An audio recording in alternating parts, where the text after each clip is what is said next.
അതെ, ഈ വീഡിയോ എന്തിനാണെന്ന് വെച്ചാല് എന്റെ അപ്പൂപ്പന് ഒരാൾ മരിച്ചുപോയി ഇവിടെ. അപ്പൊ അവരുടെ 16ാമത്തെ ദിവസത്തിന്റെ കാര്യം എന്ന് പറഞ്ഞ ഒരു ചടങ്ങുണ്ട് ഇവിടെ. അപ്പൊ അതിന് പോയിട്ട് വന്നോണ്ടിരിക്കുകയാണ്. ഇതിന്റെ ഫുൾ വീഡിയോ ഞാൻ എടുത്തു വെച്ചിട്ടുണ്ട്. ഞാൻ ഇടും. ഞാൻ ഇവിടെ നോക്കിയിട്ട് പിന്നെ എവിടെയും നോക്കുന്നു. വേറെ ഒന്നും കൊണ്ടല്ല, വണ്ടി ഓടിച്ചോണ്ടിരിക്കുകയാണ്.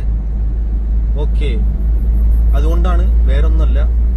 വിചാരിക്കുമല്ലോ ഇവൻ ഇവിടെയും നോക്കുന്നുണ്ട് അവിടെയും നോക്കുന്നുണ്ട്, എന്താ നോട്ടം ശരിയില്ല എന്നൊക്കെ വിചാരിക്കില്ല. അതുകൊണ്ട് പറഞ്ഞാണ് ഇവിടെ വണ്ടികൾ കുറവാണ് ഈ റോട്ടില്. അതുകൊണ്ടാണ് വീഡിയോ എടുത്തോണ്ടേ സംസാരിക്കുന്നത്. പിന്നെ അതില് ഈ ചടങ്ങുകളും പോയതും വന്നതും ദൂരം എവിടേക്കാണ് പോയത്, എന്തൊക്കെയാണ് സംഭവിച്ചത്, ചടങ്ങ് എങ്ങനെയാണ് ചെയ്തതെന്നൊക്കെ അവിടെ ആ വീഡിയോ ഡീറ്റെയിൽഡ് ആയിട്ട് ഞാൻ പറഞ്ഞിട്ടുണ്ട്. സോ ആ വീഡിയോയിലെല്ലാം ഈ ഷോർട്സ് കാണുന്ന എല്ലാവരും ആ വീഡിയോ മറക്കാതെ കാണുക. അതില് ഇവിടുത്തെ ചടങ്ങും കാര്യങ്ങളും നിങ്ങൾക്ക് അറിയാലോ, ഇവിടെ എന്തൊക്കെയാണ് നടക്കുന്നത് എങ്ങനെയാണെന്നൊക്കെ. അതിനു വേണ്ടിയാണ്. Okay, stay tuned with me. Okay, by.